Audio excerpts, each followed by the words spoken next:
Hello everyone. Let me once again welcome to this NPTEL course, The History of English Language and Literature.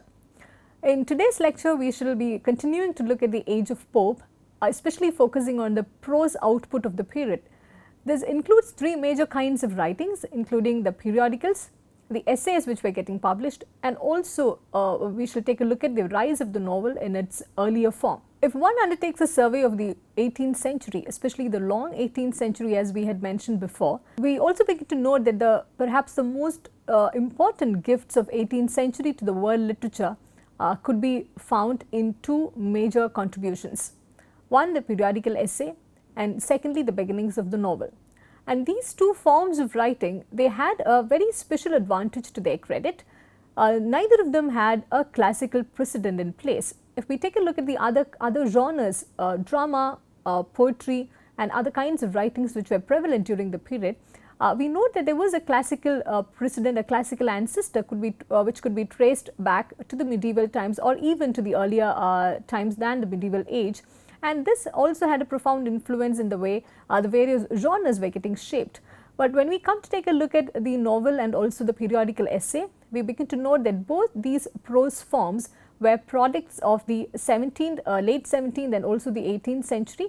So, we do not find them adhering to particular classical principles or even trying to imitate any kind of earlier forms of writing. So, in that sense it was very fresh, very original, and also it was considered as the most important contributions made by the 18th century English Times. If we take a closer look at both of these genres, the periodical essay, though it was very vibrant in the 18th century, it had a very short life. It died in the same century after having led a very vibrant life. But the novel, we see it continuing and surviving the turn of the century and continuing into the posterity. And even in the contemporary, if we undertake a survey of the dominant genres of the times, we begin to notice that this novel is perhaps the most popular form and also the most dominant literary genre of these times. This is also the time when we mark the entry of the professional novelist into the scene, and we do not find the literary world going back to the previous times after this phenomenal 18th century events and interventions. What could have led to the emergence of the periodical essay and also the rise of the novel? One of the most common and convincing answers that the historians have provided is the rise of the middle class, because both these forms catered primarily to the sensibilities of the rising middle class. It was also quite free from the rules of the earlier times. It was also in that sense closer to the language and the imagination of the common people. So what was happening with poetry and drama during this time? We saw in the previous session the kind of satires, the verse satires which were being churned out during this period. But nevertheless, we begin to note that poetry remained as a slave of classicism during the 18th century, and also at a later point of time there was always this baggage of the past which poetry was always associated with. In terms of drama, the 18th century actually saw the decline of the drama, and the Licensing Act of 1737, which prohibited particular kinds of plays from being screened and staged. We note that, as Ifor Evans put it, this event of licensing had cut the very heart of drama. From this time onwards, we do not find much of a dramatic production except for some sporadic interventions in the early 20th century. So, what were the major features of this kind of writing which emerged in the 18th century? The prose writings were majorly influenced by Montaigne, the French writer, and also Francis Bacon, who wrote in the previous decades. These themes were more or less concerned with the morals and manners of those times. So, in that sense, it was not removed from the reality of the people. They also could identify with many of the things which were being discussed in these writings. These works, interestingly, they also served as social commentaries. In the previous session, we noted how even verse was dominated by a certain satirical bent. So, the prose writings were also not free from this influence, and also after the Restoration, there was an increasing need for the thinking and learned people to point out what were the vices and follies of the society, so that again another falling into a kind of moral degradation would not happen in the English society perhaps. The writers also focused on everyday life. The themes were taken from very commonplace and mundane events as well. and the major objective was to provide information and advice even while it provided entertainment and amusement. Some of the early writers of this period mostly wrote non-literary works as well. So, at a later point of time, when we look at the transition phase from the 18th to the 19th century, we shall perhaps again come back to these works and the major kinds of writings of the period. So, some of the early writers in whom this shift could be identified include Anthony Ashley Cooper, who was the third Earl of Shaftesbury. He is said to have tutored by John Locke. So, in that sense, he also had a heavy bent towards philosophy. One of his famous works include Characteristics of Men, Manners, Opinions and Times, published in 1711. George Berkeley was not just a writer, he was a mathematician, he was interested in economics, metaphysics and also in psychology. He was also the one who proposed this particular hypothesis known as the immaterial hypothesis, in which he argued that there cannot be any matter that existed outside intelligence. This sort of rational thinking and the quest for rational analysis, it was quite popular during those times thanks to the effects of enlightenment. His major work was the Treatise Concerning the Principles of Human Knowledge, published in 1710. Bishop Joseph Butler was another early writer of prose essays. He was a rationalist thinker and he also attempted to prove the existence of God through rational and material means. His famous work was Analogy of Religion, Natural and Revealed, and there were a lot of controversies associated with these sort of new forms of theories and hypotheses proposed, which attacked the prevalent norms of religion, the prevalent norms of thinking, so on and so forth. But nevertheless, they also were of much interest and amusement to the readers because they had not yet encountered these sort of novel forms of thinking. So, enlightenment had fostered the right spirit and the English people had quite enthusiastically responded to the times as well. In many ways, when we begin to look at the 18th century, perhaps the two important names that come to our mind are that of Joseph Addison and Richard Steele. So much so that Pat Rogers, he convincingly argued, our vivid mental image of London literary life under Queen Anne is chiefly due to Addison and Steele. This was the kind of impact that they had on London circles during that time. Both of them were entirely different personalities, but they shared a lifelong friendship and also had a lot of shared interests. Both of them were interested in theatre in multiple ways. For instance, Steele, he had produced a lot of dramatic criticism and he also wrote certain comedies of sentimental tendency. But these works were not hugely popular because he had forgotten the primary dictum that drama was meant primarily for amusement and not for didactic purposes. Nevertheless, his works were of supreme importance in terms of intellectual and historical background. And Addison had produced a particular tragedy named Cato, but even not considered as a supreme work in comparison to the previous dramatic geniuses of England, and even in today's terms it is considered more frigid and static. But nevertheless, they wrote about theatre, they wrote about their dramatic interest extensively, and they also found popularity in an entirely different kind of genre that they themselves invented during the 18th century. So, they are most remembered in the contemporary for their contributions through these two periodicals that they had brought forth, namely the Tatler and the Spectator. They also inaugurated a new style of writing known as the Periodical Essay. It was an entirely new kind of prose which focused on a direct and familiar style of writing. It was also flexible in comparison with the earlier forms of prose and poetic renditions. So, the Tatler and Spectator were two periodical essays which were hugely popular in the 18th century. They also began to define the 18th century prose writings in particular ways. The Tatler was first published by Steele in April 1709. That was when Addison was away in Ireland. Though he had single-handedly begun this work, we find Steele joining him soon after. The format of this work was in the newspaper format. So, they had included a lot of political items in this from St. James Coffee House and also a lot of theatrical material from Will's Coffee House.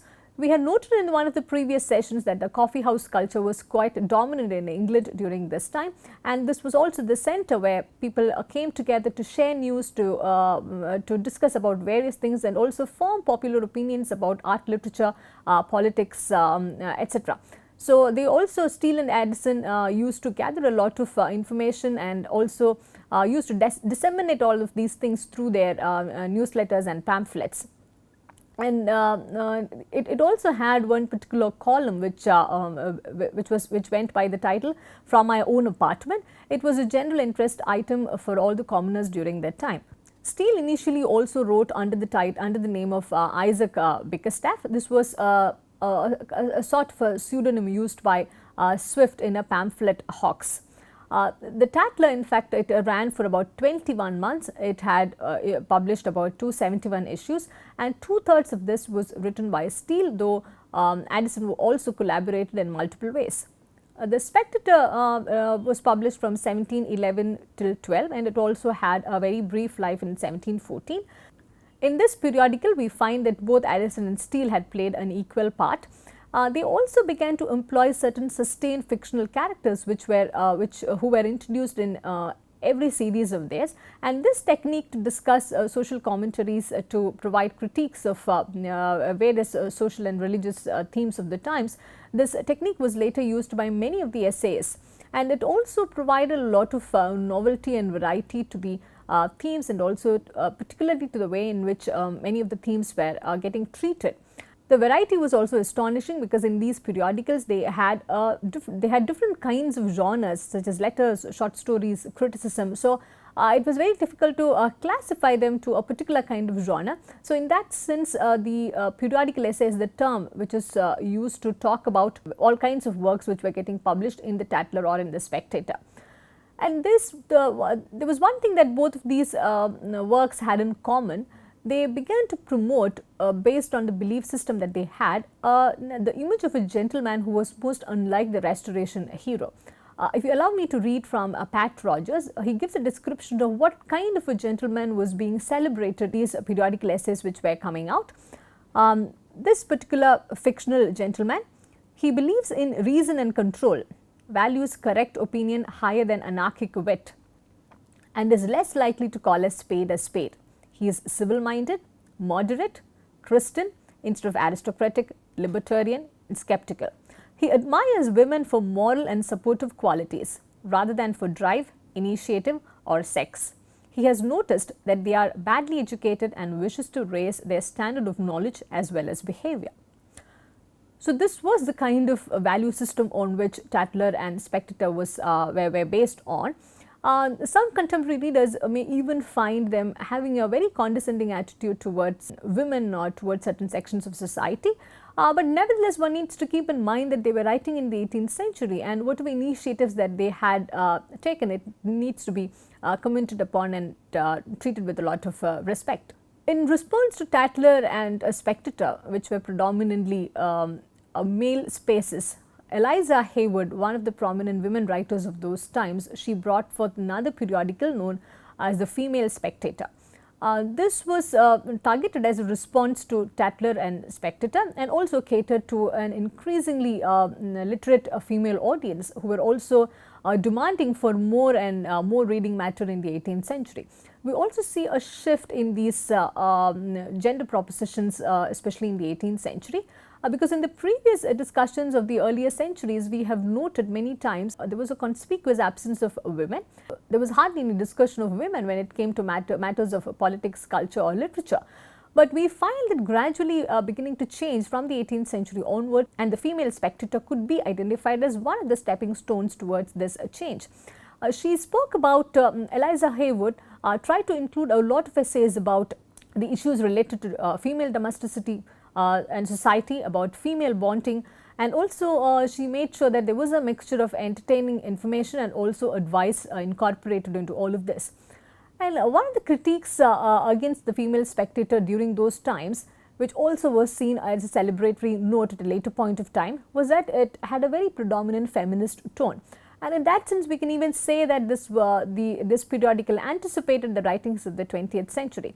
If we could read an excerpt from one of these issues, Eliza Haywood writes in one of her essays, "But say they, learning puts the sexes too much on an equality. It would destroy the implicit obedience which it is necessary women should pay to our commands. If once they have the capacity of arguing with us, where would be our authority?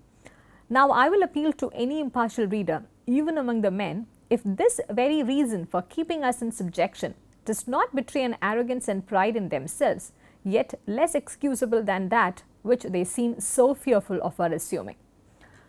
So, this was not taken very kindly by many male readers, but nevertheless this had marked the beginning of a certain shift in tendencies and a shift in loyalties in terms of writing, in terms of articulations, in terms of gender parity, so on and so forth. Now, we come to take a look at perhaps the most important figure of the 18th century, Daniel Defoe, who lived from 1659 to 1731. If we talk about his childhood and his early days, he had a very humble beginning. He was the son of a well-to-do butcher who was based out of London.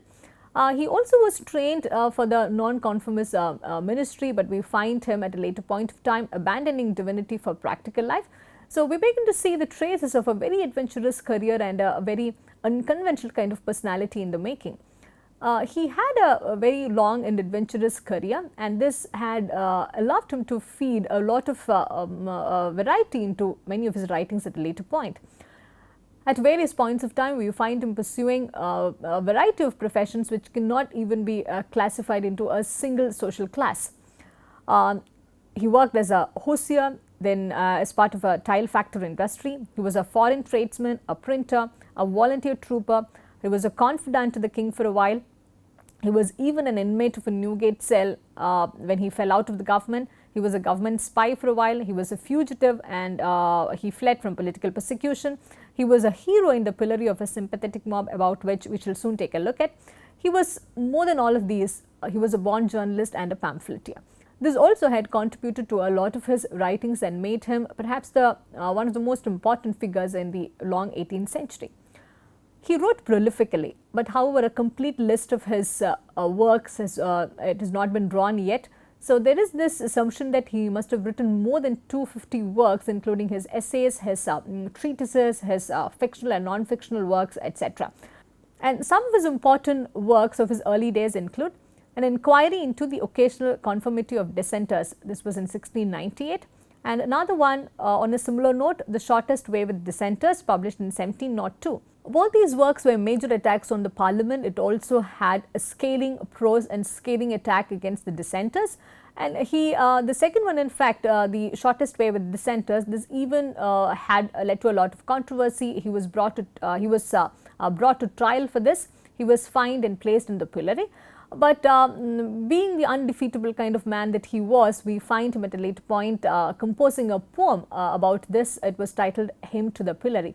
So, this was the kind of dark humor and the kind of reactions that he had to various things that were happening in his life. Another important work of him toured through the whole island of Great Britain. It was written as a series from 1724 to 27. This is even now considered as an important social document of those times. It talks about the population, the trade, rural life, agriculture and industry. So, right from the beginning we find him writing a variety of things, focusing on satire, focusing on political treatises and also focusing on giving a social commentary. During this period he also had been focusing on a particular review, which was his version of a periodical essay.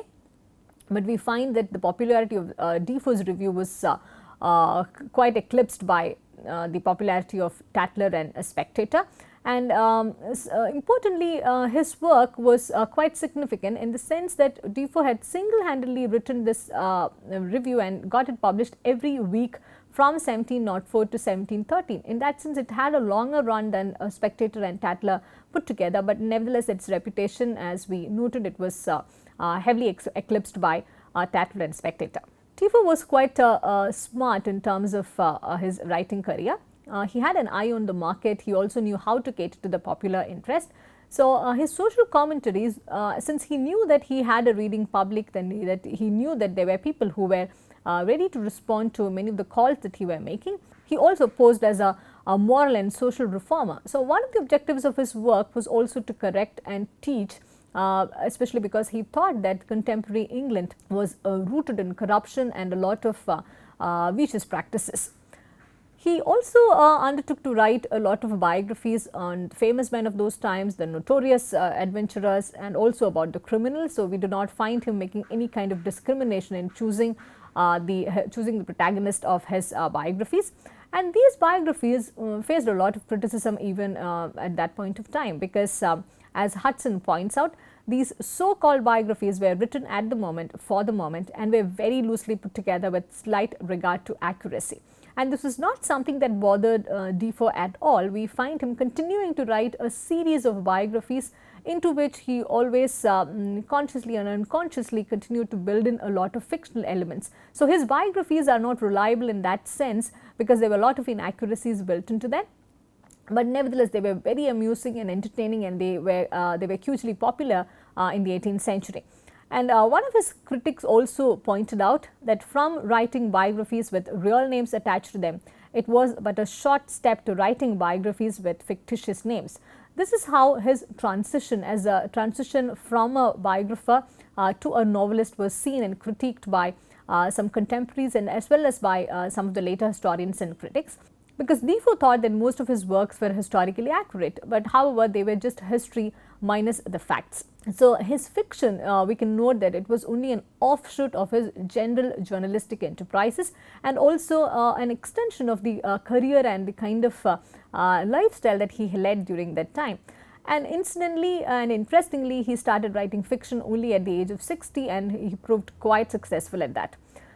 One of the most notable works of the 18th century and the most important work of Daniel Defoe is the life and strange surprising adventures of Robinson Crusoe of Torque Marina, who lived 8 and 20 years all alone in an uninhabited island on the coast of America near the mouth of the great river of Orinoco, having been cast on shore by shipwreck, wherein all the men perished but himself, with an account of how he was at last as strangely delivered by pirates, written by himself.